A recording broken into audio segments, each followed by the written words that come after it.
Hola, buenas tardes a todos y bienvenidos a lo más destacado de la ASN Kidney Week. Bueno, contamos para estos resúmenes, esta síntesis, con tres magníficos ponentes. Yo creo que nos van a hacer un buen resumen. Y para que veáis la importancia del resumen, me gustaría compartir con vosotros pantalla y mostraros la cantidad de comunicaciones que se han mandado a la ASN, que como veis son más de 2.200 comunicaciones. Y pues hay temas que son clásicos, como el primero, que es el fracaso renal agudo, pero ya os dais cuenta de que hay otros que no son tan clásicos, como la bioingeniería, por ejemplo, todo lo que tiene que ver con la educación, con la equidad en la salud renal, que quizás a nosotros nos pilla un poquito más tangencial, o por ejemplo la salud renal en la mujer, ¿no? Entonces, bueno, estos tres ponentes se han dedicado a buscar lo que tiene más interés para toda la audiencia y contamos con Emilio Sánchez, que como sabéis es el jefe de servicio del Hospital de Cabueñes, de Gijón. Es una persona muy comprometida con la Sociedad Española de Nefrología, es el responsable de los registros de la SEN. También tenemos, él nos va a hablar de la diálisis, aunque él dedica y ha dedicado gran parte de su trayectoria profesional a la diálisis peritoneal. También está cercano a las técnicas domiciliarias y a la hemodiálisis y nos va a hacer un resumen de todo lo que concierne a la diálisis. En segundo lugar tenemos a Eva Gabela, que ella es nefróloga en el Hospital Universitario Dr. Peset de Valencia, forma parte del equipo de trasplante y también forma parte del comité organizador del grupo de trasplante de la Sociedad Española de Nefrología, el grupo Sentra, que como sabéis tiene muchísima potencia, es uno de los grupos que mejor trabajando todos muy bien, ¿no? Y que ha dado más frutos. Y ella pues, nos va a hablar de lo más destacado de la ASN Kidney Week en trasplante renal. Y por último, presentaros a Marian Goicoechea, que también conocéis todos. Ella es jefe de nefrología del Hospital Gregorio Marañón de Madrid. Ella tiene una importante trayectoria investigadora y además hace una investigación de las buenas, investigación independiente. Y además también comprometida con la SEN, forma parte de la Junta Directiva y en concreto es la responsable del Comité de Selección de Trabajos de la Sociedad Española de Nefrología. Así que sin más, os digo un poco cómo vamos a desarrollar el webinar. Van a ir en el orden que les he presentado, sucediendo sus presentaciones, los tres ponentes. Vosotros tenéis en la parte derecha arriba en la pantalla, tenéis la pestañita justo a la segunda, que es para hacer preguntas. Ahí podéis poner vuestro nombre, poner la pregunta y enviarla. Y bueno, yo os pediré que vayáis formulando vuestras preguntas a medida que se hagan la exposición. No esperéis al final para hacerlas todas, sino en cada una de las presentaciones. Yo tengo aquí abierto un buzón donde recibiré las preguntas y se las formularé a los ponentes. Y sin más, nada, dar las gracias a GSK porque este webinar se lleva a cabo gracias a una beca no condicionada de GSK, así que muchísimas gracias. Yo creo que estos resúmenes, estas presentaciones que son presentaciones de presentaciones destacadas son de muchísima utilidad, no solo para los que hemos estado en el americano, sino para los que no han estado. Así que sin más, os dejo con Emilio Sánchez, que nos va a contar lo más destacado de diálisis. Muy bien, pues nada, muchas gracias. Muchas gracias a la Sociedad Española de Nefrología por haberme invitado a participar de este resumen. Y como decía Patricia, muchas gracias a GSK por habernos aportado esta posibilidad, ¿no?, de compartir. Patricia, ¿me puedes decir si se ve la primera diapositiva? Sí, se ve perfecto, Emilio. Vale, perfecto. Pues nada, a lo largo de los próximos minutos lo que voy a hacer es un pequeño resumen de lo que en el Congreso de la ASN se habló del tema de la diálisis. Yo no pude asistir a Orlando a la Semana Renal, mi participación fue virtual y entonces, bueno, he podido sacar los aspectos más destacados que ellos han colgado en la plataforma. Y lo primero que quiero decir es mi preocupación nuevamente, porque me tocó también hacer el resumen de lo más destacado del Congreso de la ERA de París, que se celebró en mayo, y nuevamente me siento preocupado por el poco papel que la diálisis tiene hoy en día en los congresos de nefrología.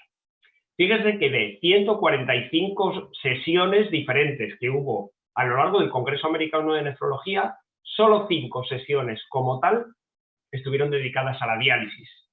Y con estos títulos, personalizar la prescripción en hemodiálisis, personalizar la prescripción en diálisis peritoneal, el paciente en el centro de nuestras intervenciones en pacientes en diálisis, educación, que como decía Patricia hace un momento, ha estado presente en muchos aspectos de este congreso, y un simposio de acceso vascular. Y esto es todo.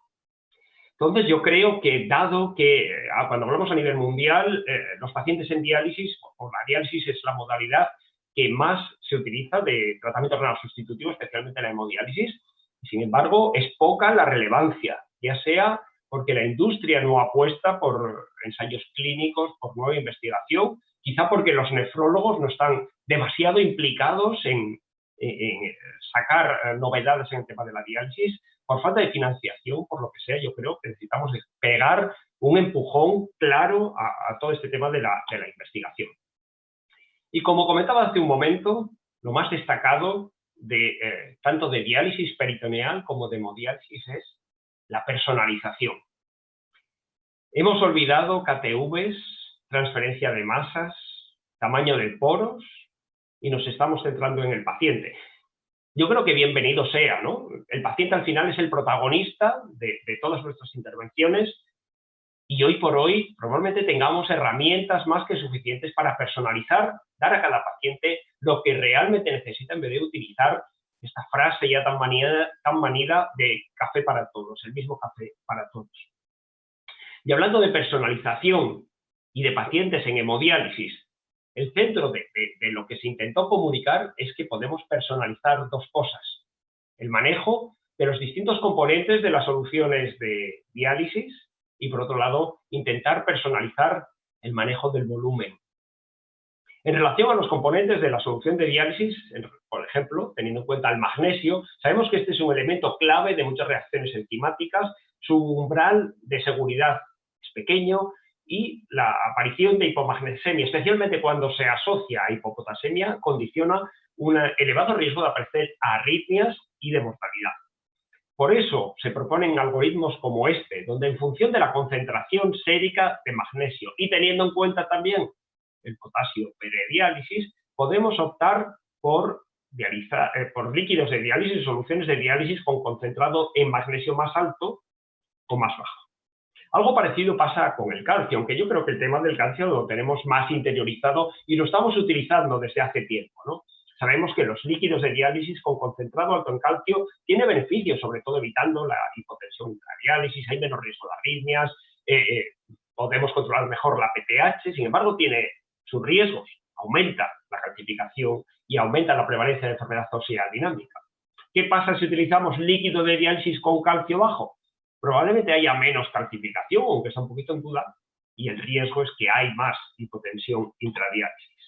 Pues también se ha propuesto este algoritmo para la elección de los concentrados, para elegir la concentración de calcio en los dializados, ¿no? Teniendo en cuenta la concentración sérica de calcio y cómo podemos abordar el tema de la dieta y el tratamiento, ¿no? En función de todos estos parámetros decidimos que la concentración de calcio en el líquido de diálisis sea un poquito más alto o que sea un poco más bajo, habiendo abandonado ya concentraciones más altas todavía de solución de diálisis rica en calcio por el riesgo que tiene de hipercalcemia. Y cada vez está cogiendo más boga también personalizar la concentración de bicarbonato. Todos sabemos que los pacientes en tratamiento renal sustitutivo tienen una tendencia clara a la acidosis metabólica en el momento prediálisis. Esta situación de acidosis pues, puede implicar o puede afectar a múltiples procesos metabólicos, y sabemos que su corrección no solo los mejora, sino que también es capaz de mejorar el estado nutricional.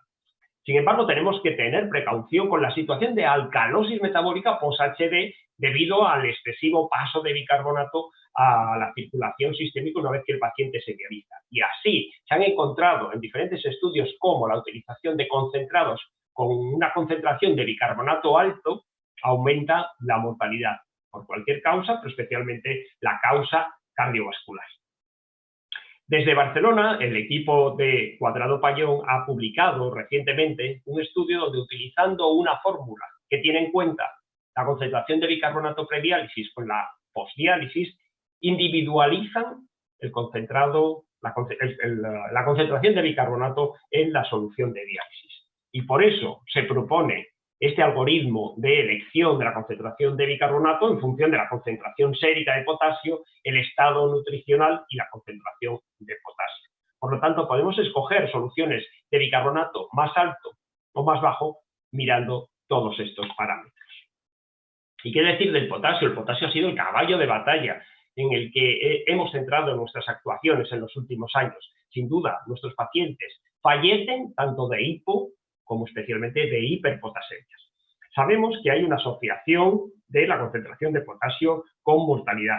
A veces, cuando utilizamos soluciones de potasio que son excesivamente bajas en potasio, por ejemplo, soluciones con un miliequivalente litro de potasio, la mortalidad de estos pacientes aumenta y está elevada respecto a los que utilizan concentrados de potasio con una concentración más alta. Y esto ocurre especialmente en aquellos pacientes que parten de concentraciones de potasio prediálisis más elevadas y que son más jóvenes. Además, sabemos que durante el fin de semana hay un exceso de mortalidad probablemente achacado a las arritmias relacionadas con la hiperpotasemia y también con el descenso brusco de la concentración de potasio a lo largo de la primera sesión del fin de semana.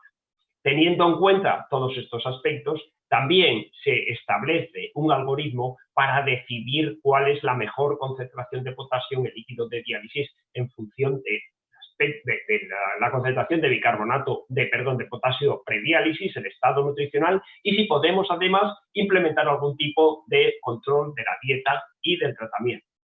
Y finalmente, hablando del sodio, pues también sabemos cómo la concentración de líquido de diálisis alta en sodio pues tiene beneficios como que hay menos hipotensiones intradiálisis, podemos conseguir mejores ultrafiltraciones y menos calambres. Sin embargo, tiene riesgos claros como la aparición de más sed, mayor ganancia de peso interdiálisis y mayor presión arterial a lo largo del periodo interdialítico. Pensemos entonces en las soluciones de líquido de bajas en sodio. Pues aquí tenemos los problemas contrarios. El riesgo de hipotensión y de más calambres y como beneficios mejor control de la presión arterial y menos ganancia de peso interdialítico. Encontramos asociaciones entre el gradiente a lo largo de la sesión de diálisis de sodio y vemos cómo por cada miliequivalente litro de incremento de este gradiente se aumenta la ganancia de peso en el periodo interdiálisis de 70 gramos. Por lo tanto, tampoco podemos subir la concentración de sodio de forma ilimitada. Recientemente, bueno, en concreto el año pasado, se presentaron los resultados de un estudio randomizado donde comparaban qué pasaba con pacientes en hemodiálisis que habían sido randomizados a dos concentraciones de sodio en el líquido de diálisis. Los autores comprobaron que no había diferencias en cuanto a la presión arterial sistólica, aunque en el análisis PODOC sí que vieron que había un menor riesgo de hipotensión intradiálisis. Por lo tanto, a lo largo del congreso se habló de que había que personalizar la concentración de sodio en el líquido de diálisis atendiendo a los fenotipos de los pacientes, quién cumple mejor en la dieta, quién tiene un mejor control de la tensión arterial, quién tiene más o menos riesgo de enfermedad cardiovascular. Pero además tenemos que implicar al paciente en la toma de decisiones y además tenemos que tener en cuenta la prevención de nuevos eventos, saber que todos estos cambios pueden favorecer la evolución. Y finalmente tenemos que saber que podemos personalizar el peso adecuado de los pacientes en hemodiálisis. Nuestros pacientes transitan entre la hipovolemia y la hipervolemia y las dos situaciones aumentan el riesgo de fallecer. Para poder controlar el peso de los pacientes tenemos herramientas no tecnológicas, las clásicas, la exploración física y la presión arterial, pero también tenemos cada vez nuevas herramientas tecnológicas que nos pueden ayudar. Por eso los autores proponen que debemos de valorar signos y síntomas. Incluso dicen que podríamos hacerlo en cada sesión, aunque esto sabemos que no es demasiado práctico. Bueno, pues por lo menos hagámoslo una vez a la semana. Podemos utilizar la tecnología cada 3 meses, la ecopulmonar y la bioimpedancia, y además emplear las metrics. Ahora tenemos ya herramientas de inteligencia artificial que son capaces de predecir, de analizar qué es lo que pasa al paciente según van pasando las sesiones de diálisis. Y los otros aspectos destacados a lo largo del congreso fueron el tratamiento de los síntomas de los pacientes en diálisis y trayendo a colación la frase del Día del Mundial del Riñón del año pasado, que era vivir bien con enfermedad renal. A la hora de afrontar la situación clínica de un paciente, tenemos que hacer un abordaje multidisciplinar, ya que son muchas las intervenciones que podemos tener en cuenta, desde la dieta, el apoyo social y familiar, el psíquico, el ver cuáles son los valores de los pacientes, intentar preservar la función renal, tratar los síntomas e intentar planificar el futuro. Y es que los pacientes lo que realmente les interesa son todos estos síntomas, síntomas que van a condicionar su calidad de vida. Los pacientes en encuestas hechas a lo largo de los últimos 2-3 años se ven interesados en información sobre las modalidades de tratamiento no sustitutivo, sobre el prurito, la ansiedad, problemas relacionados con el acceso vascular, con la dieta, incluso la caída o no en insuficiencia cardíaca. Tenemos que abordar todos estos aspectos y además ahora tenemos herramientas también digitales para poder acercarnos a los distintos pacientes. Algunas de las clínicas de los síntomas más manifestados por los pacientes están relacionados, por ejemplo, con la pérdida de apetito y la malnutrición, dos fenómenos que se asocian a la progresión de la enfermedad renal crónica. Y sabemos que muchos de estos problemas no los vamos a mejorar con más diálisis. Cambiar o aumentar la depuración de toxinas urémicas tiene un impacto limitado. También muchas de las medicaciones pueden tener un impacto limitado y además tienen riesgos asociados a sus efectos adversos. Finalmente podemos buscar dietas que sean lo más agradables para el paciente y que encajen con su situación. Dietas como recibir alta ingesta de proteína asociada a captores del fósforo para evitar la hiperpotasemia, o dietas que cada vez más utilizan alimentos vegetales, intentando disminuir el riesgo de hiperpotasemia, no solo por la falta de elementos aditivos, sino porque ahora podemos utilizar intercambiadores intestinales de potasio. También está de moda el tratamiento de un síntoma clásico que es el prurito, y en este congreso se ha presentado la difenicefalina, un agonista selectivo de los receptores CAPIA opioides. En los ensayos clínicos presentados, CALM-1 y CALM-2, se vio cómo este fármaco es capaz de reducir los síntomas de prurito y además lo hace desde la seguridad. Cada vez más se habla de la preservación de la función renal residual en pacientes en hemodiálisis, un concepto que desde la diálisis peritoneal ya se ha interiorizado hace muchos años, pero cada vez más se ve cómo los beneficios asociados en los pacientes que también están en hemodiálisis deben de movernos sin duda a utilizar todas las herramientas de las que disponemos para preservar la función renal. Y cada vez se incluye más no solo la utilización de inhibidores del sistema renin-angiotensina-aldosterona, sino la utilización de la diálisis incremental permanentemente representada en este congreso de la ASN. Y también es importante tratar la fatiga, una fatiga que tiene un origen multifactorial, la anemia, el hipotiroidismo, que tantas veces asocian a la enfermedad renal crónica, los trastornos del sueño, la ansiedad, la hipotensión, la desnutrición. Tenemos que hacer un abordaje integral de todos estos factores para que el paciente se encuentre con más fuerza y pueda desarrollar su vida normal. También se habló mucho sobre la necesidad de educación, de transferencia de información sobre las modalidades de tratamiento renal sustitutivo.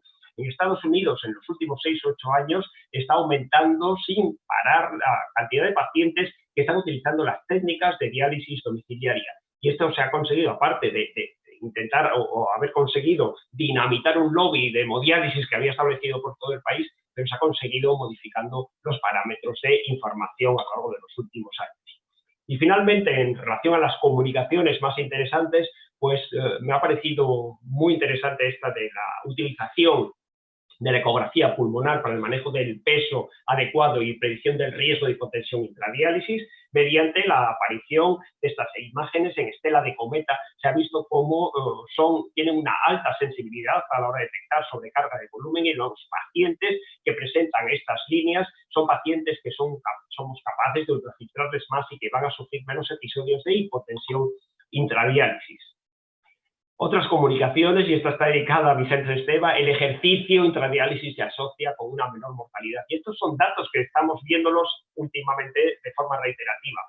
Pacientes en hemodiálisis a los que les sigue durante 4 años, durante un año hacen ejercicio inicialmente aeróbico, pero luego también anaeróbico, y se ve como aquellos pacientes que dedican más de 87 minutos semanales hacer ejercicio intradiálisis, tiene un descenso marcado de la mortalidad por cualquier causa, tanto la cardiovascular como la no cardiovascular, y esto ajustando para todas las variables que intervienen en el estudio. Se presentaron también los datos del estudio DIALIZE China. En China, un estudio con un diseño similar al estudio DIALIZE general, donde 134 pacientes en hemodiálisis fueron aleatorizados a recibir ciclosilicato de circonio o placebo. los días de no diálisis y los pacientes fueron seguidos durante un año y se vio cómo la utilización de este fármaco conduce a que menos pacientes tienen concentraciones de potasio prediálisis por encima de 5 y en el seguimiento durante un año hay diferencias significativas desde el principio del estudio en la concentración de potasio entre las dos cohortes de pacientes. Otros estudios interesantes, más difíciles de explicar en poco tiempo, es la asociación entre la aparición o entre las fístulas de alto flujo con la fibrosis miocárdica. En este estudio, más de 100 pacientes fueron estudiados en función del flujo de sus fístulas y en este estudio se vio cómo aquellos que tenían un flujo de más de 2 litros por minuto tenían alteraciones en parámetros de relajación miocárdica y mayor expresión de alectina, que es un marcador de fibrosis miocárdica. Por lo tanto, lo que recomiendan los autores es que seamos proactivos a la hora de reducir o eliminar las fístulas que tienen unos volúmenes circulatorios tan altos. Y otro estudio que me pareció interesante también fue este, donde hablaba del daño cerebral durante las sesiones de hemodiálisis, como por distintos mecanismos como la resonancia magnética espectroscópica o el análisis de conectividad cerebral, se vio como la sesión de diálisis y sin episodios de hipotensión solo por la diálisis ocurren fenómenos de alteración cerebral. Por lo tanto, otro motivo más para optar por una diálisis mucho más fisiológica como pues las técnicas domiciliarias. Y Emilio, finalmente, por favor, esta es la última diapositiva. Vale, perdón. Este es el último ensayo clínico que voy a hablar, que es sobre la temperatura en el baño de diálisis. Se comparó la evolución de 2 grupos de pacientes para 2 temperaturas de líquido de diálisis, tratando de ver una mejor evolución de los pacientes que tenían temperaturas más bajas y no se vio ninguna diferencia, por lo tanto proponen que no se baje la temperatura del líquido de diálisis. Esto me pareció lo más destacado, perdón por tardar un poco más de la cuenta. Muchas gracias. Bueno, buenas tardes a todos. Bueno, había habido un problema con compartir pantalla. Bueno, dar las gracias a la Sociedad Española de Nefrología por invitarme a presentar aquí lo más destacado en trasplante en el Congreso Americano de Nefrología y, por supuesto, a CSK por la beca no condicionada. Durante el Congreso Americano de Nefro hubo 10 simposios en que en alguno de ellos había algún contenido de trasplante y un gran número, casi 300 comunicaciones orales y pósters en los que se trataba el tema del trasplante. Voy a centrarme fundamentalmente en estos porque los 15 minutos no me van a dar para mucho más. En primer lugar, me gustaría hablar sobre la microbiota. Sabemos cómo está ganando importancia en los últimos años en distintos ámbitos y, por supuesto, también el trasplante, donde he encontrado 18 trabajos en general a nivel de nefrología, pero algunos de ellos también centrados en el trasplante. Os presento este estudio, es un estudio multicéntrico coreano en el que ellos establecieron que dada la asociación que se ha establecido entre la microbiota intestinal y su relación con la respuesta inmune, planteaban si la microbiota intestinal y sus metabolitos podrían ayudar a predecir el rechazo agudo tras el trasplante renal. Para ello, hicieron una recogida prospectiva de heces de 98 pacientes, la recogían en el momento del pretrasplante, a los 3 meses y a los 12 meses, y al haber realizado una medición y secuenciación del DNA de las heces y la medición de los metabolitos. Además, analizaron los pacientes que presentaron rechazo agudo y todos los rechazos fueron confirmados mediante biopsia. Finalmente, de los 98 pacientes, 64 pacientes no desarrollaron rechazo agudo y 33 pacientes presentaron rechazo agudo, y al analizar las características diferenciales entre estos dos grupos, los que presentaron de rechazo agudo y no rechazo, no encontraron diferencias significativas. Vamos a ver qué pasó con la microbiota. En primer lugar, ellos destacan cómo al analizar la diversidad de la microbiota, en azul los pacientes que no presentaron rechazo y en rojo los que presentaron rechazo, observaron cómo se producía una disminución significativa de la diversidad de la microbiota en el grupo de los pacientes que presentaban rechazo. Y no solo eso, también observaban cómo disminuía la riqueza de la microbiota en el grupo que presentaba rechazo.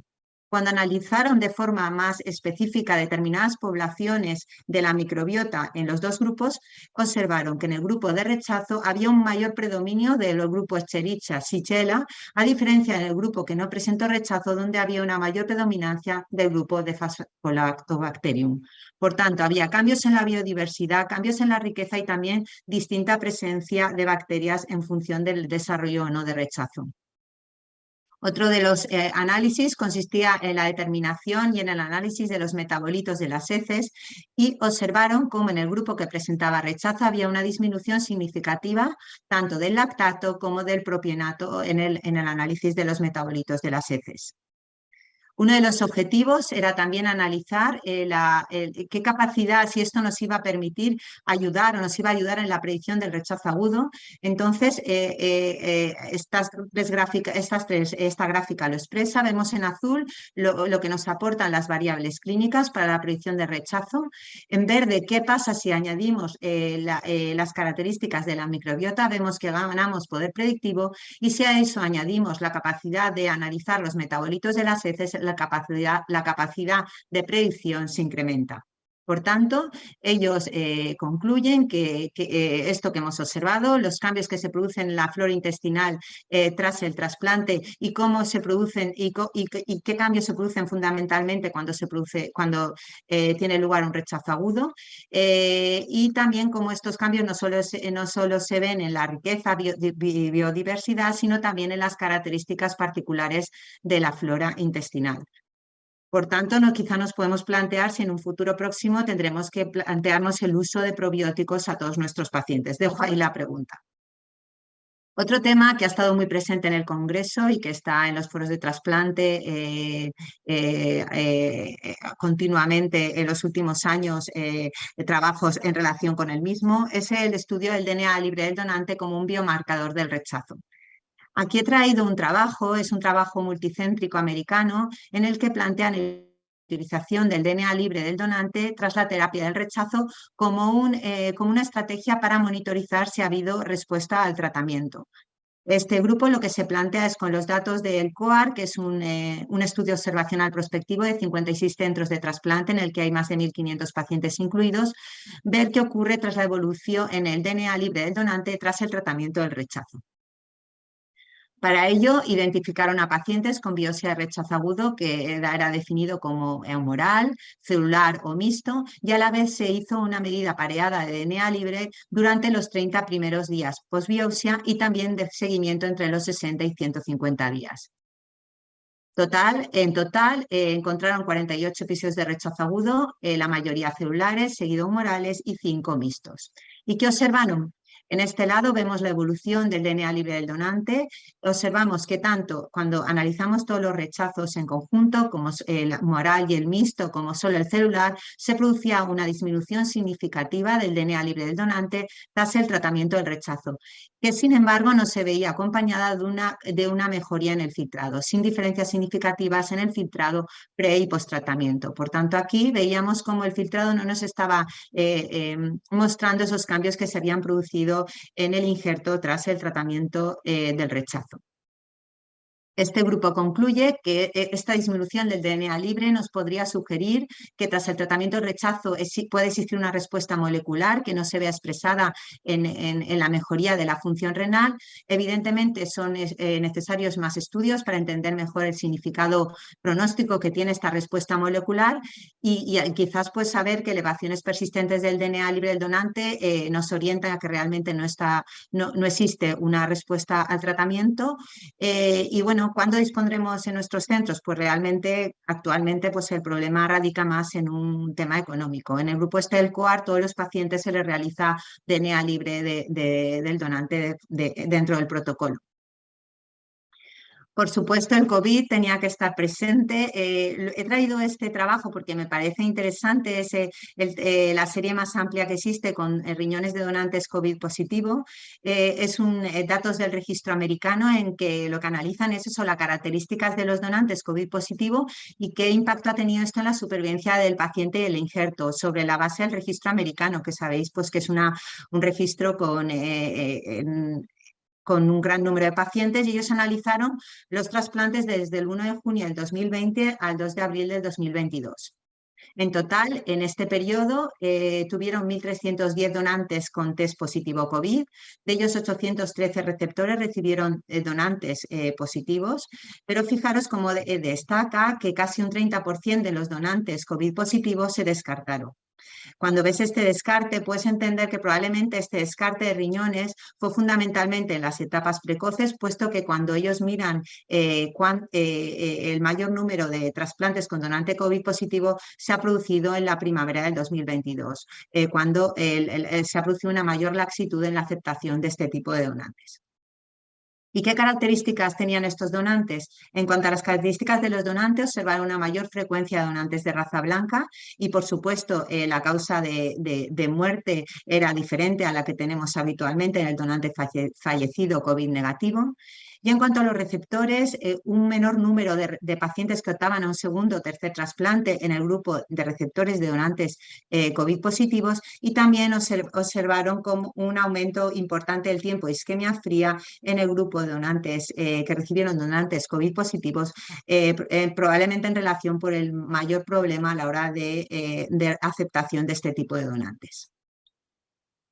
Al analizar, que esto es un dato muy importante, el riesgo de fracaso del injerto y del exitus de los receptores tras el recibir donantes COVID positivo, como veis, no incrementó ni el riesgo de fracaso del injerto ni el riesgo de muerte del paciente. Por tanto, con esta serie tan amplia, hemos visto que el uso de donantes COVID positivo no se ha asociado a un incremento de riesgo de fallo del injerto ni de muerte. Sí que ha supuesto un incremento del tiempo de isquemia fría, pero bueno, yo pienso que es una línea como la que actualmente se está siguiendo en el resto de programas. Otro aspecto que me gustaría destacar es sobre el tema del virus BK. No tenemos tratamiento. Sabemos que el tratamiento del virus BK básicamente se basa en la reducción de la inmunosupresión, y tenemos terapias que no son en absoluto del todo eficaces. Y aquí os presento este ensayo clínico de un estudio también multicéntrico en el que planteaban el uso de una nueva molécula, el MAU868, que es un monoclonal que se une a la proteína mayor de la cápsida y impide la entrada del virus dentro de la célula. Se ha visto que puede llegar a ser más de 10.000 veces más potente que las inmunoglobulinas intravenosas, y lo que es importante es que tiene actividad en principio in vitro frente a los 4 genotipos del virus BK. Realizaron un estudio fase 2 randomizado 2:1 en el que, para MAU868 o placebo intravenoso, que se administraba cada 28 días durante 12 semanas, y posteriormente se hizo un seguimiento hasta 36 semanas.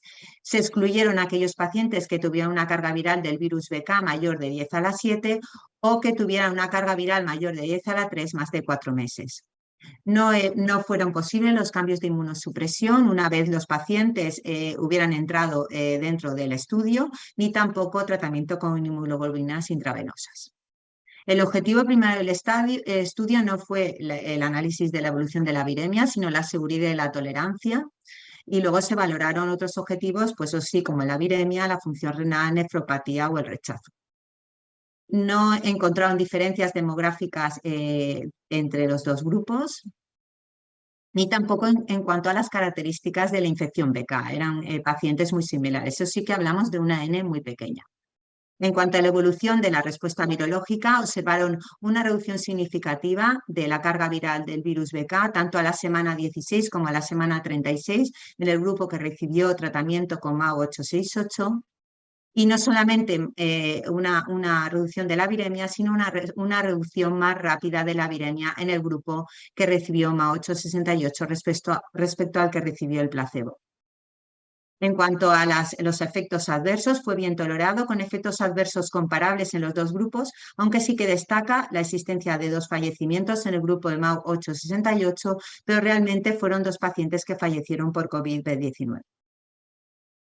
Por tanto, es un arma más que se debe seguir investigando. Estos resultados pues soportan el continuar el estudio y por su mayor respuesta y también más rápida, yo creo que próximos estudios nos irán dando más luz al respecto. Yo tengo algunas dudas del estudio, no habla mucho de los cambios de inmunosupresión en la inmunosupresión previos, no están descritos en la comunicación cuando cuando la escuché. Y luego ya por último me gustaría presentar este ensayo clínico que se presentó en un apartado que era de ensayos clínicos de alto impacto. Es el Best Fluids Trial, es un ensayo clínico multicéntrico controlado, randomizado, en el que analizan el uso de solución cristaloide balanceada versus la solución salina en trasplantes renales con riñones de donante fallecida con el objetivo de reducir el retraso en la función del injerto. Es habitual el uso de soluciones de suero salino en el post-trasplante, pero sabemos que el suero salino incrementa el riesgo de una hipercloremia con una acidosis hiperclorémica que se ha visto en estudios preclínicos y fase 1 que puede aumentar la vasoconstricción renal, puede reducir la perfusión renal y reducir el filtrado y el volumen de la orina. Ellos plantean el estudio con el plasmalite, que es una solución balanceada que tiene una concentración menor de sodio que el salino, no tiene una concentración muy inferior de cloro que el salino y sí que destaca pues, la presencia de potasio. Hay estudios, algunos estudios unicéntricos en los que se ha sugerido el mayor riesgo de retraso de la función del injerto con suero salino, pero realmente a día de hoy no existen estudios que nos hayan mostrado claramente las ventajas o inconvenientes de utilizar un tipo u otro de solución.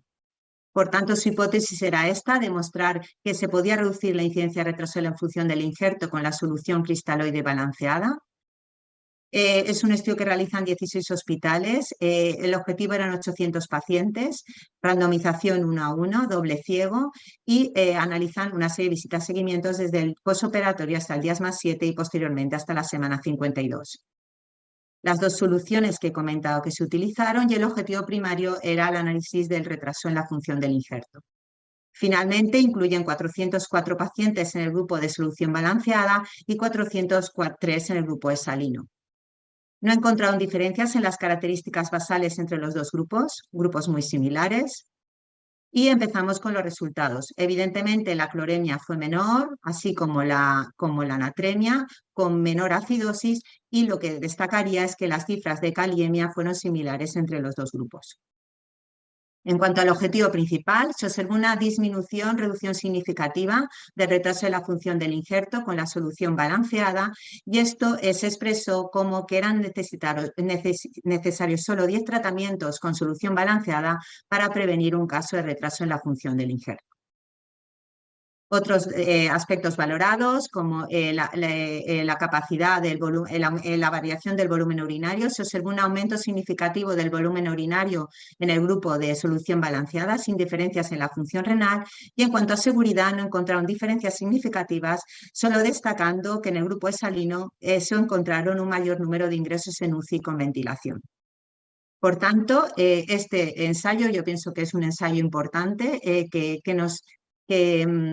en el que se muestra la menor incidencia de retraso de función del injerto con la solución balanceada en comparación con el salino, y ellos, los autores, lo plantean como estos resultados deberían hacernos valorar en las unidades de trasplante si este debería ser la terapia de fluidoterapia de elección en el post-trasplante inmediato.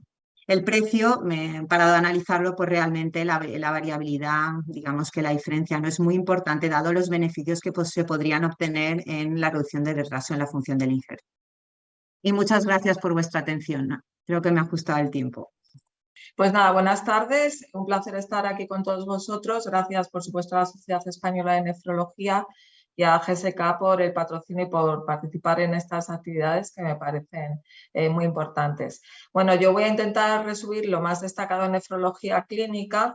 Bueno, a diferencia de lo que ha comentado Emilio, que había poco en diálisis, yo sí que estuve en Orlando presencial y realmente pues muchos simposios, muchas comunicaciones orales, muchos e-pósters, por lo tanto pues he tenido que elegir. Y bueno, pues voy a contar lo que a mí me impactó más estando allí presencialmente y algunas cosas que he visto online. Para eso he elegido estos 4 puntos, podría haber elegido otros más, pero tengo 15 minutos y me tengo que adaptar al tiempo. En primer lugar, pues un simposio y una comunicación oral en relación con el filtrado glomerular estimado, la variación intraindividual de este filtrado en relación al filtrado medido y la clasificación de la enfermedad renal crónica cuando utilizamos filtrado glomerular o la clasificación adaptada a la edad. Empezando por esta imagen que me parecía muy ilustrativa, nosotros ahora mismo estamos clasificando a nuestros enfermos según el filtrado glomerular estimado y realmente si tenemos una mujer de 72 años con una creatinina de 1,08, el filtrado glomerular estimado sería de 55, pero esto representa la media de todas las mujeres de 72 años con esta creatinina, pero si nos fijamos en esta recta, pues aquí hay muchísima, y en este punto, ¿no?, que es donde estaría este filtrado, hay muchísima variedad y variedad de los diferentes individuos o los diferentes sujetos que pertenecen a esta media.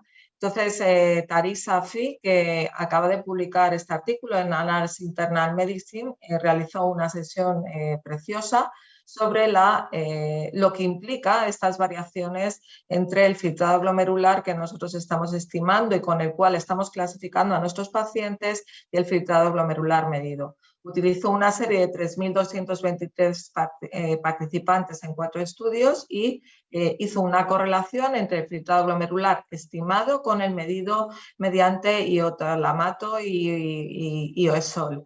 Entonces, por ejemplo, no me puedo detener mucho, pero si nos fijamos en estas barritas, que sería el filtrado glomerular estimado por CKD-EPI de 60, pues la media de filtrado glomerular medido sería 59. Podemos decir que es bastante buena la correlación y que existe muy poca diferencia entre uno y otro. Pero sin embargo, fijaros, cuando vemos los percentiles y cuando utilizamos el intervalo de confianza del 95%, la variación puede estar desde un filtrado glomerular estimado de 87, como veis aquí, a un filtrado glomerular de 36. Por lo tanto, hay muchísimas variaciones y lo que es más, esto puede tener implicaciones clínicas muy importantes. Implicaciones clínicas, y esta diapositiva también me gustó mucho porque, por ejemplo, un paciente que creemos que es válido para donar con un filtrado glomerular estimado de 80, pues puede tener desde un filtrado de 49 a 109. En un paciente con un filtrado glomerular de 60 podemos estar en un estadio 3B y por lo tanto la dosificación de drogas como los antibióticos como los quimioterápicos no es nada igual si tiene un filtrado glomerular de 84 o de 36. Igual en un filtrado glomerular de 30 a lo mejor estamos dejando de dar medicaciones o drogas que han mostrado su beneficio, como por ejemplo los ISGLT2, los antagonistas de receptores de mineralocorticoides, en pacientes que tienen un filtrado de 30 y a lo mejor están teniendo en este punto concreto o este sujeto concreto un filtrado de 54. Y lo mismo pues respecto a la entrada en terapia renal sustitutiva o la transmisión a una lista de trasplante renal. Yo creo que es un trabajo para leérselo detenidamente y para reflexionar sobre el mismo, como lo es esta presentación oral que realizó María Clarisa Tío del grupo de Houston, en el cual bueno, pues establece las variaciones que supone utilizar una clasificación de la enfermedad renal crónica adaptada a la edad.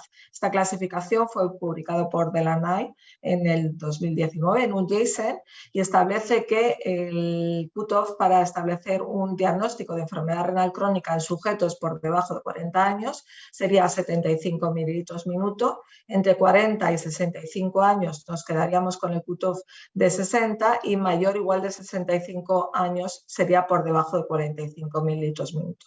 Bien, pues sobre una población del NANES de Estados Unidos y en pacientes o sujetos, mejor dicho, que no tuvieran albuminuria, habría 4,1 millones de sujetos mayores o iguales de 65 años que tendrían enfermedad renal crónica según la clasificación de las CADIGO y que no la tendrían según esta clasificación adaptada a la edad.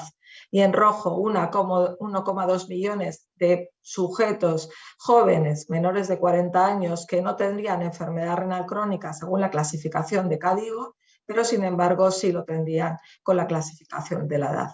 valoran el riesgo de sufrir un deterioro de la función renal en 5 años de estos sujetos con mayores o iguales de 65 años. Este riesgo es muy bajo, es menos del 5%, y también lo evalúan en estos jóvenes que han incluido dentro de la enfermedad renal crónica, y también es bajo, aunque probablemente pacientes o sujetos tan jóvenes, este tiempo de 5 años no sea un tiempo suficiente para valorar este aspecto.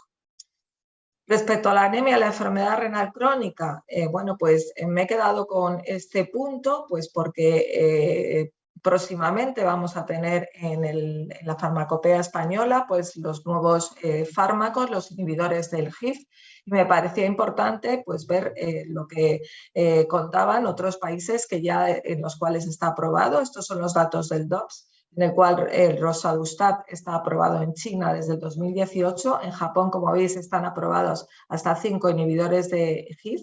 Y en la Unión Europea, en el Reino Unido, roxadustat ha sido aprobado por la EMA y en Reino Unido en el año 2021, y ya en España probablemente al año que viene tengamos disponible el IPT y la posibilidad de administrar roxadustat. Bien, estos son datos del DOPS, en el cual, bueno, pues lo importante es ver la experiencia en vida real, porque los ensayos clínicos nos han demostrado que estos fármacos pueden ser útiles en determinadas circunstancias, y son datos que se presentaron en el DOPS, en concreto en China. Más de 1.700 pacientes ya han iniciado tratamiento con inhibidores del HIF. El aumento en el uso de roxadustat ha pasado de un 0% en enero del 2019 a un 9,1%. Y parece, bueno, pues que estos fármacos tienen su beneficio en pacientes con y sin inflamación, mejorando el metabolismo del hierro con pocos efectos secundarios y sin efectos sobre el potasio sérico. En concreto, en Japón, en el 2 también hay ya 5% de pacientes en hemodiálisis en tratamiento con estos fármacos, en concreto 1.771 pacientes, aunque sí se refiera que es mucho más común usar este tipo de fármacos en pacientes sujetos que no están en hemodiálisis. Respecto a estos fármacos, 2 aspectos sobre la seguridad, y aquí traigo, ya sé que no se ve nada, ahora comentaré un poco este póster. Me parecía importante porque hay 2 aspectos sobre la seguridad de estos fármacos que han sido avisos, que uno es el aumento de la incidencia de cáncer, en concreto en el ASTEN no diálisis con daprodustat. Bueno, pues este es un análisis post-hoc en el cual se reevalúa este endpoint, es decir, el aumento de incidencia de cáncer. En esta parte, en esta gráfica en la mano derecha, vemos que este endpoint aumentó el 50% de cáncer en la Roma que tenía daprodustat, pero se reevalúa de nuevo porque este evento se había definido como la aparición del cáncer o de un evento de cáncer después de la administración de la última dosis del fármaco tras la randomización. Y entonces, pues claro, no es lo mismo un fármaco que se da oral todos los días comparado con un fármaco como darbepoetina, que se administra en la mayoría de los casos cada 2 o cada 4 semanas. Se hace una reevaluación de este endpoint con estas 2 gráficas nuevas, en las cuales se reevalúa en primer lugar ajustando este endpoint por el intervalo de dosificación de los 2 fármacos, uno diario y otro cada 2 o cada 4 semanas, y también se reevalúa al final del estudio, y como veis estas 2 gráficas se juntan, no habiendo diferencias significativas en el aumento de cáncer tras la administración de daprodustat. Esta es la conclusión de este póster, y otro póster sobre la seguridad de estos fármacos, también importante, sobre la seguridad cardiovascular, en la cual se evalúa un análisis post-hoc de los resultados del ASTEN en diálisis, también con daprodustat, y se evalúan los pacientes que eran no respondedores a la administración de cualquier agente eritropoyético, tanto darbepoetina como daprodustat, definiendo los no respondedores según el índice de resistencia a la eritropoyetina, observando, como también estos se ha comprobado en algunos ensayos clínicos previos de agentes estimulantes de la eritropoyetina, que aquellos que no respondían bien eran, como veis aquí, los que tenían más eventos cardiovasculares a los 3 años de seguimiento. Por lo tanto, cuidado con los pacientes pacientes que probablemente pues, responden a los pacientes inflamados con comorbilidades que no están respondiendo o no logran sus objetivos de hemoglobina con la dosis adecuada, ajustada a peso de estos agentes de eritropoiesis. Respecto a la nefropatía lúpica, como sabéis, en los últimos años se han publicado 3 ensayos clínicos con 3 fármacos que modifican la evolución de los pacientes con nefropatía lúpica, el belimumab en el ensayo clínico BLISS, voclosporina en Aurora y anifrolumab en un ensayo clínico más preliminar con el TULIP. El único fármaco por ahora autorizado en el momento actual con la indicación nefropatía lúpica es el belimumab. Y en concreto, este fármaco ha demostrado en el estudio BLISS que además de aumentar el número de revisiones parciales y totales a nivel renal, tiene un efecto importante con la reducción del número de brotes de nefropatía lúpica a lo largo del periodo de seguimiento. Se presentan datos ya publicados del estudio BERLIS, que son estudios en vida real, 91 pacientes tratados en Italia con belimumab respecto a terapia estándar. Importante, de nuevo se comprueba el porcentaje elevado de pacientes que logran una remisión parcial renal, 70%, remisión parcial completa renal, 38%, y lo más importante, el porcentaje pequeño de brotes o recaídas durante el seguimiento, solo un 9,8%, y de ellos solo una pequeña parte eran aquellos que habían logrado una remisión al menos parcial desde el punto de vista renal. El tiempo mediano de seguimiento fue de 22 meses, entre 12 y 36 meses. También me ha resultado interesante este póster en relación con biopsias renales que se realizan en 20 participantes de un único centro que participó en el ensayo de belimumab, el ensayo BLISS, y en los cuales estos 20 pacientes se realiza biopsia renal al inicio y al final del tratamiento. Se comparan 10 pacientes que recibieron micofenolato con placebo con 10 pacientes que recibieron micofenolato belimumab, y se ve que en la segunda biopsia, cuando los pacientes que han conseguido una remisión en ambos grupos clínica completa, pero cuando hacemos la biopsia y vemos la actividad histológica, el índice de actividad y el índice de cronicidad, pues como veis aquí es muchísimo mejor en los pacientes que reciben belimumab comparado con micofenolato, aunque todos habían conseguido una remisión clínica. Con respecto a la voclosporina, en este trabajo que une los datos de la Aurora 1 y la Aurora 2, con un seguimiento a largo plazo, a 3 años, comprobamos que la voclosporina, con un efecto muy importante en la reducción de albuminuria durante los 3 primeros meses, el efecto más importante de este fármaco, este efecto, como veis, se mantiene a lo largo del tiempo, a lo largo de los 3 años, y además en este otro trabajo, también importante, en el cual se hace un subanálisis de aquellos pacientes con enfermedad renal crónica, es decir, que parten con un filtrado glomerular bajo, por debajo de 60, y en el cual se muestra de nuevo que la voclosporina en azul es igual de eficaz a lo largo de los 3 años en la reducción y el mantenimiento de la reducción de la albuminuria con respecto a los pacientes del grupo control.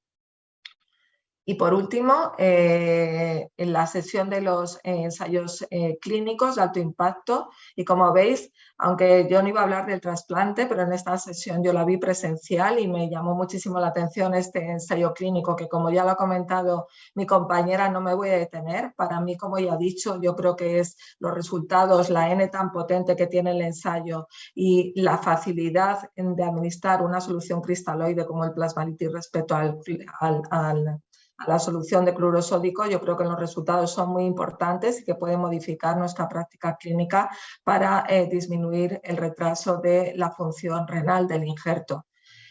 Otro ensayo clínico que se presentó fue el VALOR-CKD.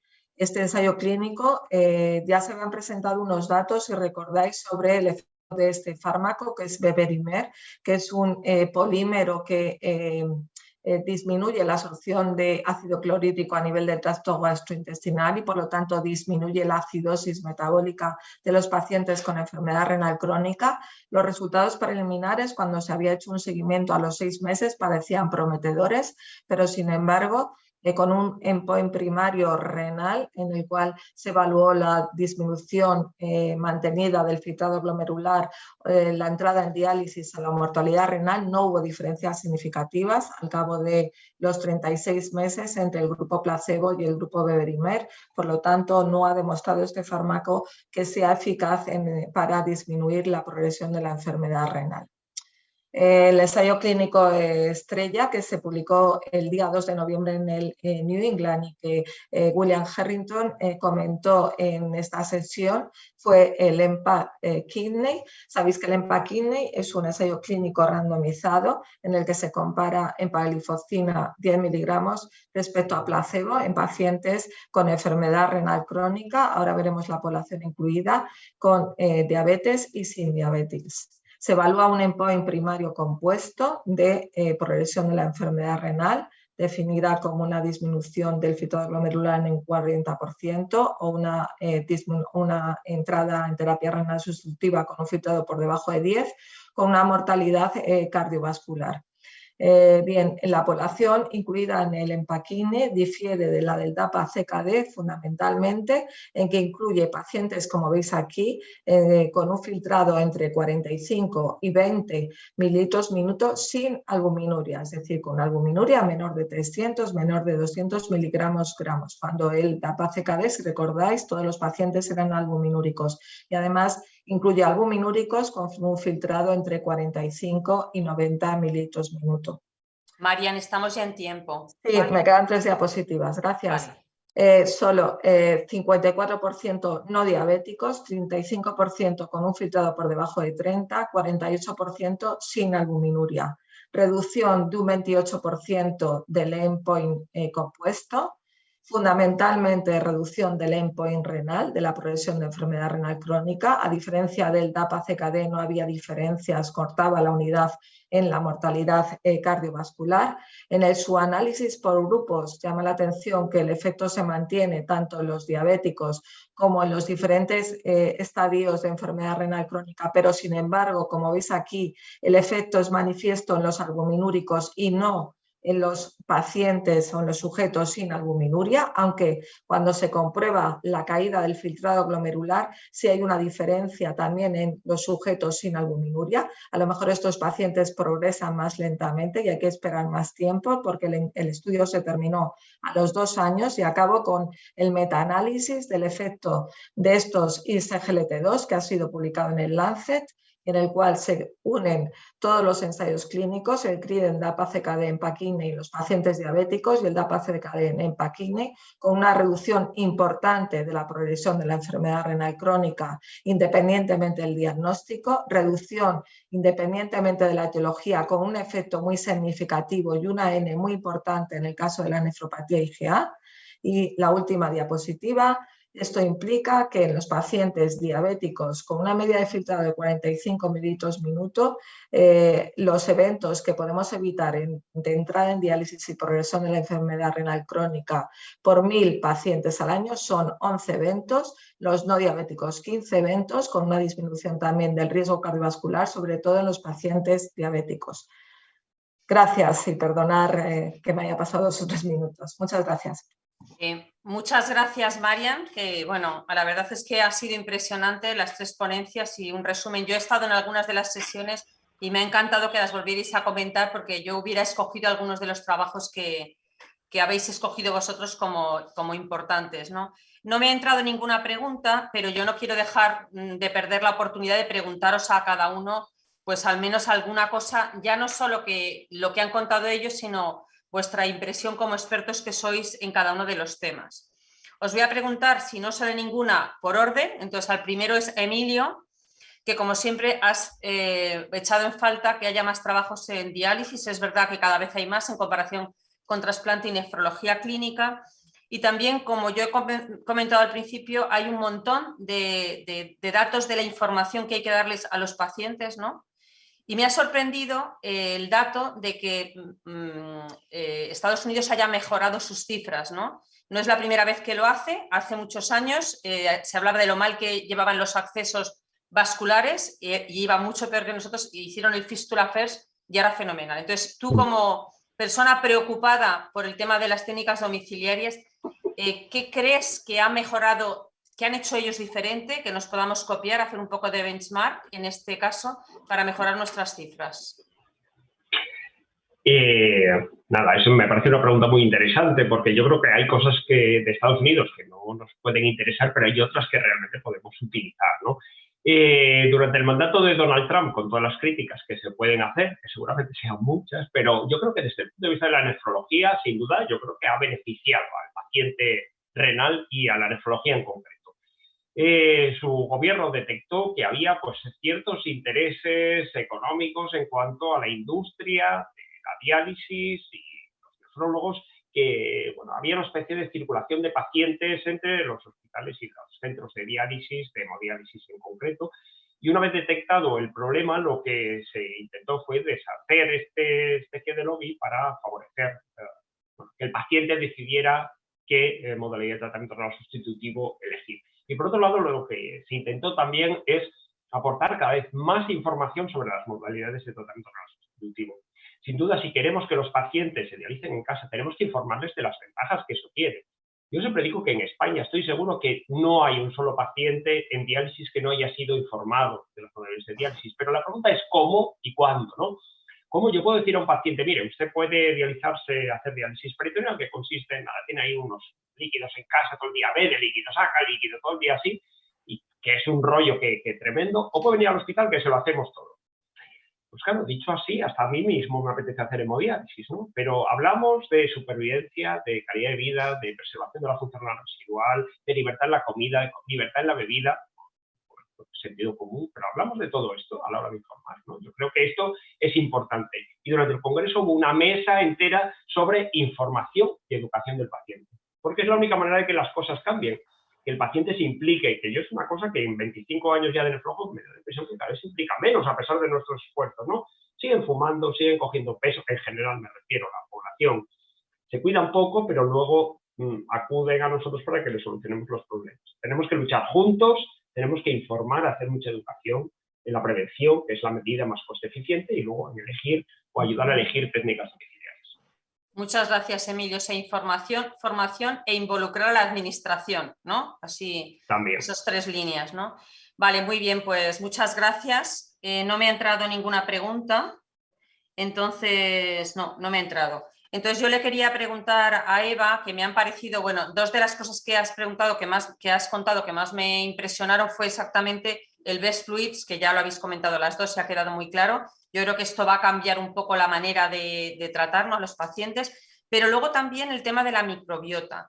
Yo creo que son estudios muy importantes y me gustaría saber tu opinión acerca de si nos va a cambiar realmente lo que tenemos que hacer en el día a día y vamos a tener que prescribir o no probióticos. Un poco un comentario personal. Pues bueno, mira, yo en relación a lo del ensayo clínico de Best Fluids, yo desde hace años los anestesistas en quirófano, nosotros estamos siempre en quirófano con ellos, nos han comentado lo de poner el plasmalite y el tema del potasio, nos daba miedo, bueno, pero bueno, lo estaban utilizando habitualmente, a mí me parece, y nosotros realmente luego en el posoperatorio, yo digo a nivel, digamos, local, no lo utilizábamos. Y realmente a mí, desde luego, los resultados de este estudio creo que además nos van a hacer replantear el manejo posoperatorio del paciente. O sea, a mí me parecen unos resultados, pues es que además con 10 tratamientos reducir en un paciente, conseguir ya el objetivo, me parece que es un número muy bueno, con lo que supone retraso de función del injerto, que es necesidad de diálisis durante la primera semana. Es decir, te ahorras, la diferencia que hay de coste te la ahorras enseguida. Y luego en relación a la microbiota me parece un mundo apasionante, es decir, es que había otra comunicación que hablaba sobre el síndrome metabólico y la microbiota en pacientes trasplantados. Había también comunicación en relación con la microbiota, el fracaso renal agudo, la nefropatía IgA. Me parece que hay un mundo ahí fascinante realmente, que ¿quién nos lo iba a decir hace unos años?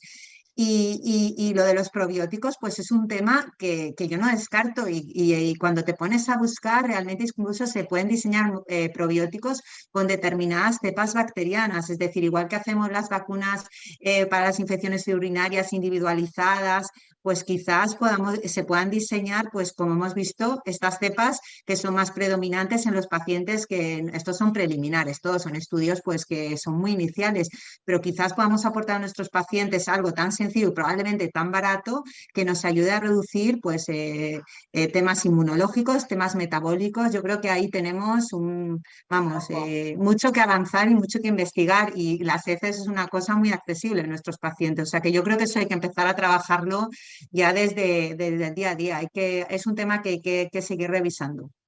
Muy bien, muchas gracias. Eva, ha entrado una pregunta que es también para ti, Eva, entonces te la voy a hacer de nuestra compañera Ausi Mazuecos, a la que le mando un abrazo muy, muy fuerte. Yo también.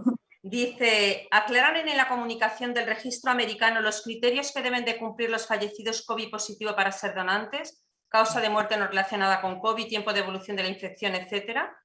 No, la verdad es que me ha pasado con varias comunicaciones que realmente me faltaban datos, y ese era uno de los datos que a mí me faltaba, es decir, que poca información, es decir, faltaban datos que a mí me parecían especialmente importantes, qué criterios habían seguido. No estaba el dato, yo Vale. no lo he visto. ¿Y sabes si, esto es mío, que se me ha ocurrido ahora, a los pacientes a los que les ponían el riñón del COVID, de donante COVID, estaban vacunados como criterio de inclusión o no? Tampoco lo ponía. Tampoco, vale, Tampoco lo ponía. perfecto. Es que faltaban datos y tampoco en la discusión le preguntaban. Es decir, a mí ha habido comunicaciones esta me parecía muy interesante por el número de pacientes, pero también me quedaba con dudas de que me faltaban datos. Igual que, por ejemplo, la del BK, había cosas pues quizás estás allí, pero bueno, no sé, pero sí son datos que faltan y que son interesantes. Nos gustaría saberlos. Muy bien, ha entrado una pregunta para Marian, así que yo no hago la mía y la hago la de la audiencia, y es de nuestro compañero Borja Quiroga, también un abrazo muy fuerte. Y dice, Marian, ¿crees que podemos usar ya ISGLT2 en pacientes con enfermedad renal crónica sin diabetes y sin albuminuria? Por ejemplo, en estadios iniciales de nefroangiosclerosis. Toma ya, pregunta. La verdad es que cuando nosotros, yo y Patricia estaba conmigo, ¿no? Los resultados del EMPA-KIDNEY, pues lo primero te llama la atención, ¿no? Porque la diferencia más importante, ¿no? Con lo que había salido publicado, que eran pacientes con un filtrado, en este caso bajo y sin albuminuria, pues aquí el efecto no está tan claro, ¿no? Sigue saliendo, como habéis visto, pasa un poco deprisa, pero la diferencia es fundamental en los pacientes sin albuminuria. Aquí te planteas, ¿no? Porque claro, este estudio también se paró a los 2 años y poco, ¿no? Se tuvo que parar por comité, ¿no? Porque los resultados eran claramente beneficiosos de EMPA, y te planteas si a lo mejor no ha sido un tiempo suficiente para eventos renales duros, porque sí que cuando ves el subanálisis de sujetos con un filtrado, o sea, la caída del filtrado glomerular en este grupo de pacientes comparado con placebo, ya sí que empieza a haber, hay una diferencia que se ve en los sujetos sin albuminuria. Pero claro, tu pregunta es esa. Yo cuando veo esto me da la sensación que las autoridades van a seguir poniendo como inclusión, como en la ficha técnica, que el paciente o el sujeto tenga albuminuria por que los hallazgos no sean tan claros. Yo creo que ahí también le preguntaron a quien lo presentaba, yo creo que como ha salido con el DAPA-CKD, esto necesita mucho subanálisis de este grupo de sujetos. Aquí hay datos interesantísimos, por ejemplo, la N de pacientes con IgA es casi de 570 sujetos, esto es impresionante, los resultados que se pueden dar sobre la IgA. Luego hay sujetos con un filtrado por debajo, alrededor de 20, que casi son 300, también una población yo creo que muy importante a tener en cuenta, ¿no? Porque probablemente ya nos van a quedar esto de 25 y vamos a poder darlo a filtrados más bajos. Entonces, tu pregunta, desde mi punto de vista, yo me parece un fármaco que va a ser positivo en todo, pero me da la impresión de que con estos primeros resultados el IPT no va a cambiar si sale ahora la ficha técnica para empagliflozina, la indicación de enfermedad renal crónica. Esa es mi impresión. Muchas gracias, Marian. Hay más preguntas porque la gente se va animando. Ya estamos con 11 minutos fuera de tiempo, pero voy a haceros solo 2. Una está en relación con esto y como va seguido muy rápido. Dice, nos lo hace Fabián Ortiz. Saludos. Ahora que tenemos datos de DAPA-CKD y EMPA-KIDNEY, ¿habría algún perfil concreto de un paciente para decidirnos entre uno y otro? ¿Qué preguntas?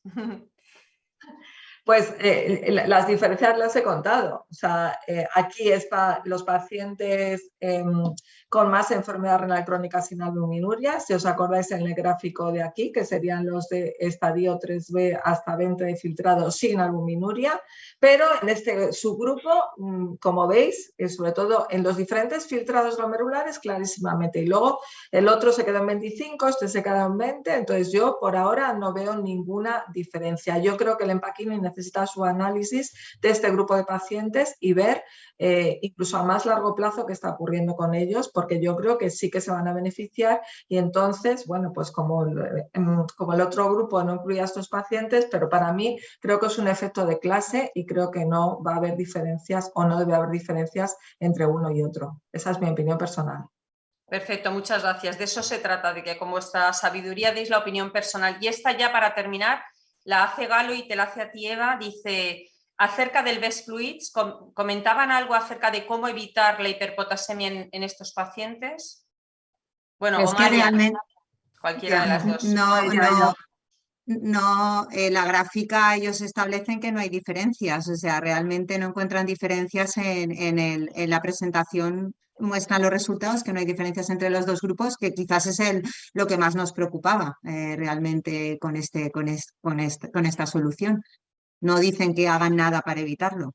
Yo creo que ahí hay que ajustarlo, claro, si tienen un inicio más pronto de la función. Depende. No tiene que haber diferencias, probablemente deberían de ajustarlo en los sujetos que les ponen plasmalite y que no recuperan función renal con respecto a los otros, porque si no... Creo que se debe, sí, individualizar.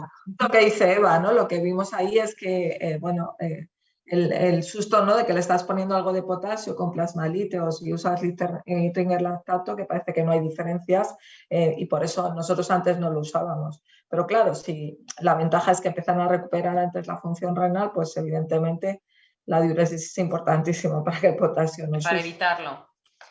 Bueno, muy bien. Hemos pasado 15 minutos y yo creo que ha merecido la pena. Os quiero agradecer a los tres ponentes vuestra capacidad de síntesis y lo bien que lo habéis expresado, ¿no? Yo creo que habéis dado en el clavo en las cosas más destacadas. Agradecer de nuevo a GSK su apoyo siempre en la formación y en la transmisión del conocimiento y a todos vosotros que estáis ahí escuchándonos, pues vuestra participación y el haber estado allí. Muchas gracias. Gracias. Buenas tardes, muchas gracias. Muchas gracias.